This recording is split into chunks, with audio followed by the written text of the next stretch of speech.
Thanks, John. And hi, I'm Moritz, CEO of TerraChange Solar.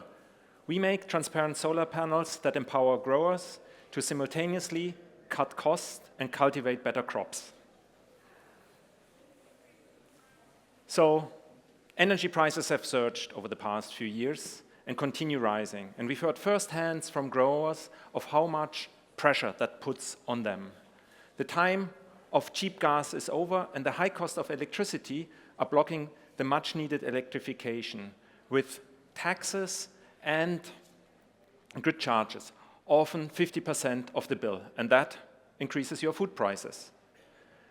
Our transparent solar cells will address these issues. With them, growers can generate their own affordable electricity on their greenhouses.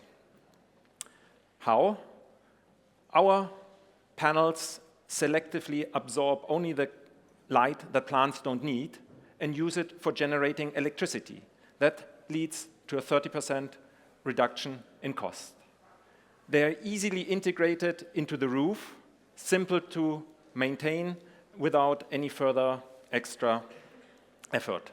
And trials with similar filtered light have shown to produce better crops. So we have done our lab testing. We built large area prototypes. We're currently running plant trials with leafy greens and flowers to increase growers' confidence in our product. I founded TerraChange Solar to bring a different, better kind of solar technology to the market. I've teamed up with Pascal, a solar expert with whom I've worked for nearly 10 years at the University of Oxford, and a seasoned entrepreneur and founder, Chris Charles, who's grown 3 startups to more than 50 people. We're kicking off our fundraise today, and if you're interested in joining and supporting us on our journey, please talk to us afterwards. Thank you.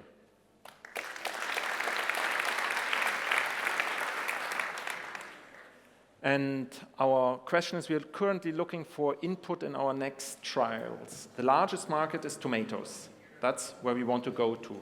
But they have long growth cycles, meaning long timelines to iterate, and it's quite costly. On the other hand, they are faster growing plants, but they have a much lower market share. So I would appreciate advice on how to deal that from a business and investment point of view.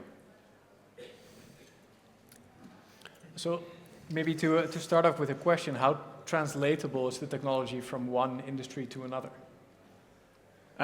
So our beachhead market is very clear, glass greenhouses, but we can tune the absorption, not only color or plant specific, but we can take out also all kinds of colors. And in principle, one of the next markets we're aiming for is making windows like those up there, take out some part of the light and generate electricity pretty much anywhere.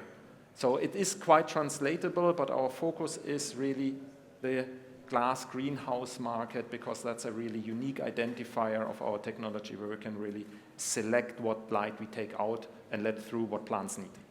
Right, and within the greenhouses, you mentioned that you're choosing between cucumbers and tomatoes, I think, right? So tomato is our target market because it's the largest, about 50% overall in the world in greenhouses are tomatoes.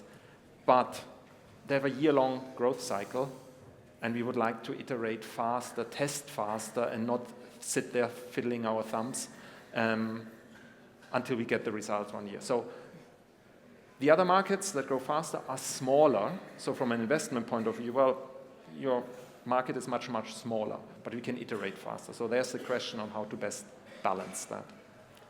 I mean, so one way to look at it is you're looking for early signs of traction, right? If you can show in cucumbers that there's interest, your technology works, this kind of thing, and your technology translates just as well to tomatoes, you just tune how much absorption there is. I would say there's a huge value in showing interest and traction in this cucumber market, even if it's a small one. Mm-hmm. It's a first entry, I would say, in showing that your technology is useful and people are willing to pay for it. And so if you don't need to redevelop your technology afterwards for tomatoes specifically, why not start in a small market? Okay, thank you. No, I agree here, and investors definitely need proven points, so this will help your business. And eventually, also, if tomato is big one, you are not there only alone. Even if you improve your technology, there are also other competitors, so you have to position your proposition also towards that. And I think it's not a question of either or, it's a question of both and. So you start maybe with cucumbers, and then later on tomatoes come next. My question would be, how strong is your IP position?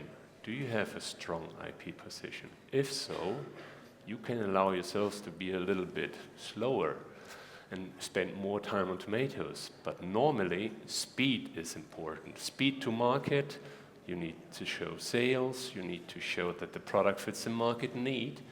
So that you can show with cucumbers. And if you have to fear competition because your IP position is not extremely strong, then you should even speed up more.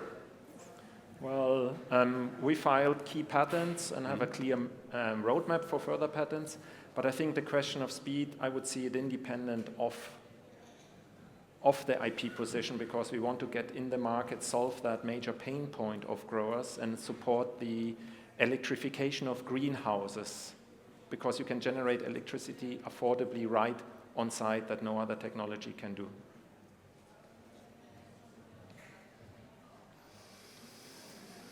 Okay. Any questions in the audience? Yes, Mauricio?